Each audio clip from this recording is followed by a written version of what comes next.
Secretariat की जदीद इमारत की तामीर के दौरान मसाजिद व मंदिर को नुकसान व इन्हदाम के खिलाफ सेक्रेटरी ऑल इंडिया मजलिस इनकलाब मिल्लत पार्टी मौलाना हामिद हुसैन शत्तारी की क़यादत में वज़ीर आला तेलंगाना, वज़ीर दाखिला तेलंगाना व सदर नशीन तेलंगाना वक्फ बोर्ड का अलामती पुतला एहतजाजन नजर आतिश करने पर मुगलपुरा पुलिस स्टेशन में शिकायत दर्ज करवाई गई, जिस पर मुगलपुरा पुलिस ने मौलाना सैयद हामिद हुसैन शत्तारी और हकीम सूफ़ी सैयद शाह मोहम्मद खैरुद्दीन कादरी वगैरह को तलब करते हुए नोटिसें हवाले की। बाद हामिद हुसैन शत्तारी और दीगर ने मीडिया से बात करते हुए कहा कि रियासती हुकूमत गैर दस्तूरी तौर पर मसाजिद व आशूर खानों और मंदिर को किसी न किसी बहाने से मुनहदम कर रही है, जिसके खिलाफ एहतजाज पर केसेस दर्ज करवाए जा रहे हैं। उन्होंने कहा कि हम भी उनके खिलाफ केस दर्ज करवाएंगे। उन्होंने मुसलमानों से अपील की कि वो जुमे के दिन मंदिर मसाजिद के इन्हदाम के खिलाफ बतौर एहतजाज यौम सियाह मनाएं। उन्होंने मजीद कहा कि मजम्मती जमहूरी एहतजाज हमारा बुनियादी हक है। कहा जा रहा है गलती से मस्जिद शहीद हो गई, गलती से मस्जिद शहीद नहीं की गई, बल्कि आमदन जो ना इक़दाम किया गया है। और हम ये समझते हैं कि टीआरएस हुकूमत का ये इक़दाम आखिरी नहीं है, बल्कि आगे भी ऐसे जो है ना और इक़दामात होते जाएंगे। तो आज जो है ना शहरियान हैदराबाद के लिए और रियासत तेलंगाना के अवाम के लिए बेदार होने का वक्त है कि अपनी इबादत गाहों को, मंदिरों को, मस्जिदों को, आशिर खानों को बचाने का वक्त है। अगर हम अभी खामोश रहे तो फिर आगे हम कुछ नहीं कर सकते। और ये हमको इस बात की परवाह नहीं करना चाहिए कि हमारे खिलाफ झूठे मुकदमा दर्ज किए जाएं या हमको परेशान किया जाए। परवाह की बात नहीं है, हम जो ना डटकर इसका मुकाबला करेंगे। आज हमारे हाथ में FIR जो ना थमा दी गई है। हमारे होम मिनिस्टर साहब और सलीम साहब, हम जो ना डरने वाले नहीं हैं। हम अपनी आवाज़ को बराबर उठाते रहेंगे और एहतजाज बुलंद करते रहेंगे, आवाम को बेदार करते रहेंगे। आपको जो करना है आप करते रहिए, हम अपना काम बराबर जमहूरी हक हम जो ना इस्तेमाल करते रहेंगे। हाई कोर्ट का जो डायरेक्शन है, हाई कोर्ट का डायरेक्शन सिर्फ only for demolition of secretariat building, not to mosque and temple. ये जो है मॉस्क और टेम्पल को भी उन्होंने गिरा दिया। और जो है हमारी वो क़ियादत जो मुसलमानों के लिए कहती है कि हम मुसलमानों के हमदर्द हैं, वो इनके साथ इंक्लूजर हो गए हैं। और तारीख़ का एक अहम तरीन मामला है बाबरी मस्जिद की शहादत में भी इनके ही बुज़ुर्गों ने शामिल रह के उसकी तायीद की थी और आज तक बाबरी मस्जिद नहीं बन सकी। और वो भी ये चाहते हैं कि हैदराबाद में जो मसाजिद गिरा दिए गए हैं वो भी ना बने। लेकिन अगर हम जद्दोजहद करें और कोशिश करें तो अल्लाह हमको कामयाबी अता करता है। जुमा के दिन ऑल इंडिया मजलिस इनकलाब मिल्लत की जानिब से ब्लैक डे का हम ऐलान कर रहे हैं और हम जो है आवाम को बेदार करेंगे और मुख्तलिफ जगह एहतजाज करेंगे ताकि मुहिम कामयाब हो और जो है जो नाइंसाफ़ी की गई है वो नाइंसाफ़ी का इज़ाला हो। आप हमारी मंदिर मस्जिद तोड़ते हैं और हम पे केस बुक करते हैं दोबारा। बड़े अफसोस की बात है, ऐसे हुक्मरान बैठे हुए हैं यहाँ पर। और आपको मालूम होना चाहिए, अवैसी जो कह रहा है कि कॉन्ट्रैक्टर पे केस बुक किया जाए, ये मिसलीड कर रहा, मिसगाइड कर रहा। ऐसा कैसा कॉन्ट्रैक्टर पे बुक करते? अप्रूवल कौन है? अप्रूव कौन करे? कॉन्ट्रैक्टर का काम रहता टेंडर कॉल करना, ये बिल्डिंग तोड़ना, वो बिल्डिंग तोड़ना, ये पुल तोड़ना। ये अप्रूव कौन करी? अप्रूव गवर्नमेंट करी, कैबिनेट करी। कैबिनेट में कौन बैठते? इनो भी बैठते, उनो भी बैठते, KCR बैठते, सब मिलके अप्रूव करके एक टेंडर कॉल करके डिमोलिशन का अप्रूवल देते हैं।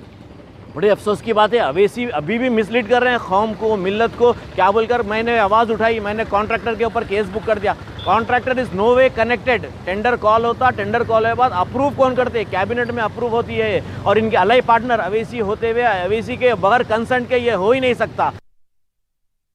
और अब बात तारीखी उस्मानिया दवाखाने की। उस्मानिया दवाखाने की अनदेखी करने पर हुकूमत को तनकीद का निशाना बनाया जा रहा है। इस सब के पीछे कदीम अस्पताल के डॉक्टरों, तिब्बी अमले और मरीजों को राहत नहीं मिल पाई है। थोड़ी सी बारिश के बाद अस्पताल में पानी भर जाने से कई मसाइल पैदा हो रहे हैं। देखिए रिपोर्ट।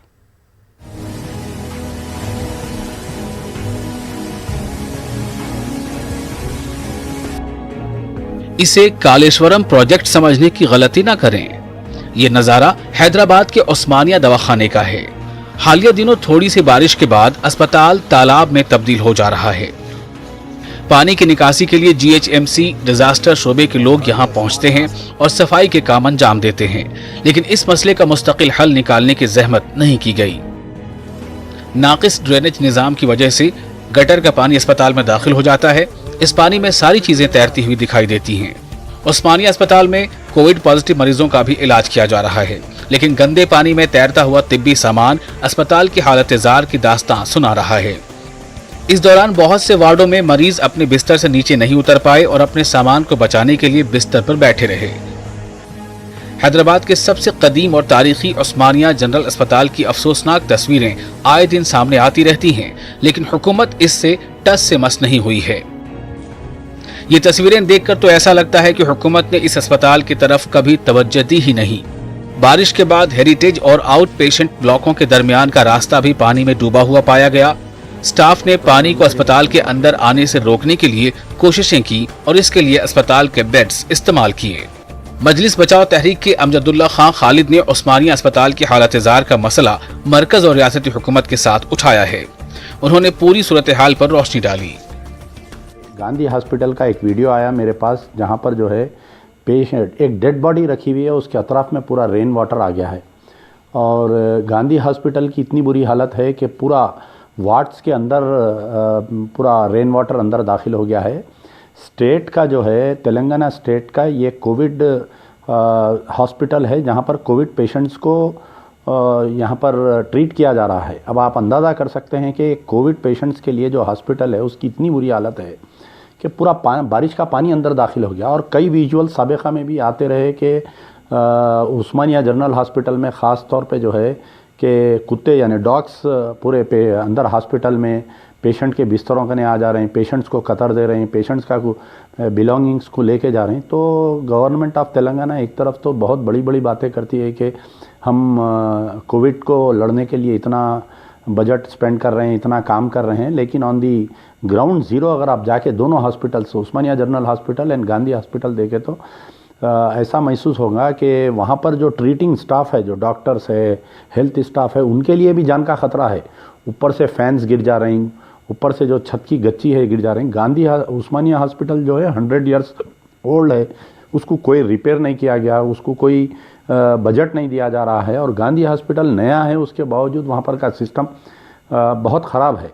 और एक सबसे बड़ी हैरत की बात यह है कि हमारे चीफ मिनिस्टर साहब जो है तेलंगाना के सीएम केसीआर साहब सीएम बन के जो है 6 साल होने को आ रहा है।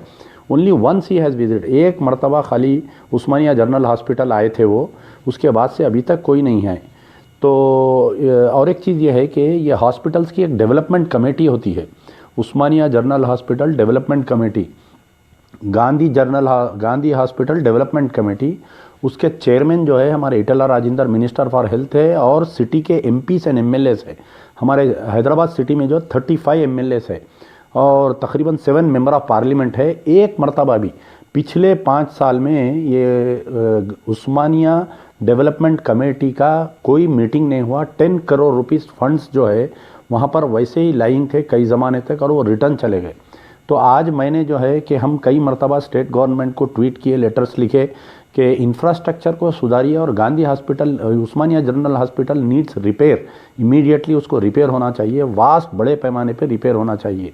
जहां पर तेलंगाना गवर्नमेंट जो है 500 करोड़ रुपए लगाकर सेक्रेटेरिएट बना रही है, 50 करोड़ रुपए, ओनली 50 करोड़ सिर्फ गिवन अगर उस्मानिया जनरल हॉस्पिटल को दे दे और एक 50 करोड़ रुपए गांधी हॉस्पिटल को दे दे तो ये कोविड-19 में लड़ने के लिए हमारे को सबसे बेहतरीन हो सकता है। क्योंकि हमारे पास जो उस्मानिया जनरल हॉस्पिटल और गांधी जनरल हॉस्पिटल में सबसे बेहतरीन डॉक्टर्स है, सबसे बेहतरीन हमारा मेडिकल स्टाफ है, लेकिन उनको इंफ्रास्ट्रक्चर नहीं है, बेड्स नहीं है, उनको वहाँ पर काम कर नहीं कर सकता। आप अंदाज़ा लगाइए घुटनों तक पानी रख के वहाँ पर डॉक्टर्स और हेल्थ स्टाफ कैसा काम करेंगे बताइए आप। बीजेपी यूथ विंग ने भी मांग की है कि केसीआर खुद इस मामले में पूरी सूरत हाल का जायजा लें। हॉस्पिटल में जाने के बाद मेरे आँख से आंसू निकलना बाकी था। इतने लोग परेशान हैं, लोग मरीज इतने परेशान हैं, कोरोना से परेशान हैं, अपनी जिंदगी से परेशान हैं, लोगों को खाने के लिए पैसे नहीं है। उस्मानिया अस्पताल किसी दौर में काफी शानदार हुआ करता था। यहाँ इलाज कराने वाले मरीज अपने आप को काफी मुअज़्ज़ज़ तस्वुर करते थे। उस्मानिया अस्पताल के वार्ड्स हवादार और रोशन हॉल्स पर मुश्तमिल थे। 19वीं सदी के शुरुआती दौर में यह अस्पताल बनाया गया था, लेकिन अब देख रेख न होने की वजह से अस्पताल की इमारत काफी खस्ता हो चुकी है। वजीर आला चंद्रशेखर राव ने साल 2015 में इस कदीम इमारत को ढाकर उसकी जगह नई इमारत बनाने के मंसूबे का ऐलान किया था, लेकिन मंसूबे की मुखालफत के बाद हुकूमत ने शायद जानबूझकर इस अस्पताल को नजरअंदाज कर दिया है। Bureau report, news 18 Urdu. Telangana Pradesh Congress committee के सदर उत्तम कुमार रेड्डी ने आज उस्मानिया दवाखाने का दौरा करते हुए जमीनी सूरत हाल का जायजा लिया। इस मौके पर उन्होंने डॉक्टरों और तिब्बी अमले से बातचीत करके उनके मसाइल से वाकफियत हासिल की। उन्होंने कहा कि KCR बड़ी बातें करते हैं, लेकिन आवाम की फलाह के लिए उनका काम देखा जाए तो वो सिफर ही नजर आता है। నిజంగా ఈ ప్రభుత్వంలో ఉన్న పెద్ద మనుషులు సిగ్గుతో తల వంచుకోవాలి.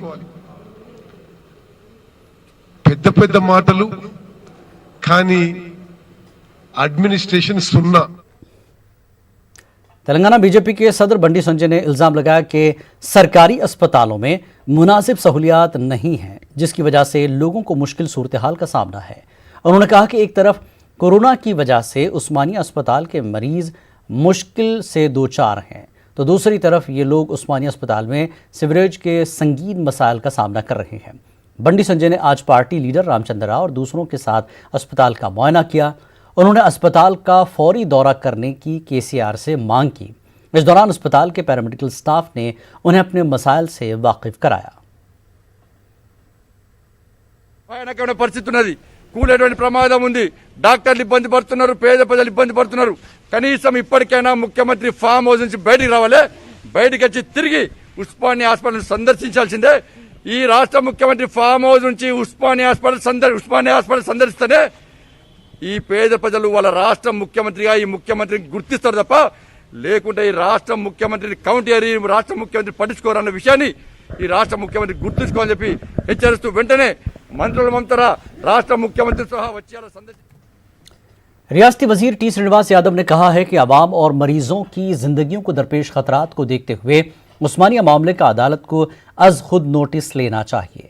उन्होंने याद दिलाया कि गरीबों के लिए 27 एकड़ पर दवाखाना कायम करने के मंसूबे के खिलाफ अपोजिशन ने अदालत से रुजू किया था।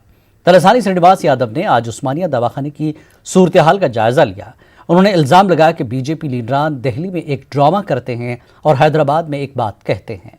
उन्होंने मीडिया से बात करते हुए कहा कि उस्मानिया अस्पताल की इमारत को मुनहदिम करते हुए नई इमारत की तामीर का मंसूबा हुकूमत ने बनाया था, तमाम कांग्रेस के लीडरों ने इसमें रुकावट पैदा की। श्रीनिवास यादव ने कहा कि उस्मानिया अस्पताल की इमारत को कुछ होता है तो कांग्रेस लीडरान जिम्मेदार होंगे। ప్రమాణ స్వీకారం చేసిన తర్వాత హెల్త్ మీద కూడా పెద్ద ఎత్తున కాన్సంట్రేషన్ చేసిండు. రెండోది బెడ్షీట్ల వరకు కూడా ఆయన ఆలోచించిండు. 3 కలర్ బెడ్షీట్స్ ఇవ్వాలనేటువంటి అంత దాకా డెప్త్ గా ఆలోచన చేస్తే ఆ రోజు మాట్లాడినటువంటి దొంగలు మళ్ళా స్టార్ట్ అయ్యారు. ఆ రోజు బీజేపీ కాంగ్రెస్ వాళ్ళు ఏం మాట్లాడారు మీరు చూసారు. వాళ్ళు వచ్చి డ్రామాలు ప్లే చేస్తారు. నేనేమంటా అంటే ఈ రోజు ప్రభుత్వానికి కమిట్మెంట్ ఉంది. మా అధికారులు కూడా వార్ ఫుటింగ్ మీద జరిగినటువంటి పరిణామాలు, పోయింది సివరేజ్ వాటర్, పోయింది ఈ మన స్టామ్ వాటర్ డ్రైన్ కు సంబంధించి ఏదైతే రెయిన్ వాటర్ ఆ ఫ్లోలో వచ్చినటువంటి उस्मानिया दवाखाने में बारिश का पानी जमा हो जाने के बाद आज मरीजों को अस्पताल की पहली मंजिल पर मुंतकिल कर दिया गया। अस्पताल के सैनिटेशन स्टाफ और greater Hyderabad municipal corporation staff ने इस दौरान वार्ड्स की सफाई का काम अंजाम दिया। RMO मोहम्मद रफ़ी ने बताया कि पानी से मसाइल का सामना रहने तक ग्राउंड फ्लोर का वार्ड नहीं खोला जाएगा। आर्जी तौर पर यह इंतज़ाम कर दिया गया है। आज इन वार्ड्स में स्प्रे भी किया गया।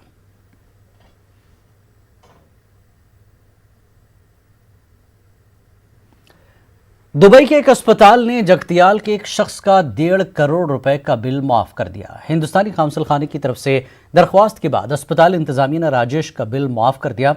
राजेश मेहनत मजदूरी के लिए दुबई में बरसरकार था। इस दौरान वो कोरोना वायरस से मुतासर हुआ। राजेश को 24 अप्रैल को दुबई के अस्पताल में दाखिल कराया गया था।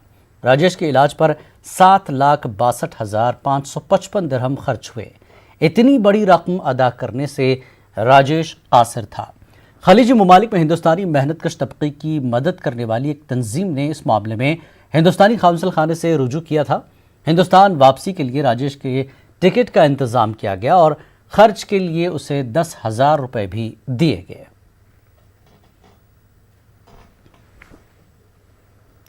जिला जगतियाल के धर्मापुरी मंडल के नेरैला के करीब पहाड़ से गिर रहे पानी को देखने के लिए आजकल कई लोग जमा हो रहे हैं। ये इलाका कौमी शाहराह से बिल्कुल करीब है। आबशार से लुत्फानंदोज होने के लिए यहाँ आसपास के इलाकों के लोग भी पहुंच रहे हैं। बच्चे भी ऐसे नज़ारों का मजा लेने में पीछे नहीं हैं। हरियाली से ढके पहाड़ का नज़ारा करने के लिए यहाँ बड़ी तादाद में लोग पहुंच रहे हैं। हैदराबाद के अवाम और वाटर बोर्ड के लिए अच्छी खबर है। ज़ख़ीरा आब हिमायत सागर में पानी का बहाव आज सुबह से जारी है। बालाई इलाकों से बारिश का पानी भारी मकदार में डैम में जमा हो रहा है। कई सालों बाद हिमायत सागर में पानी जमा होने से तमाम मुताल्लिकीन में खुशी की लहर दौड़ गई है।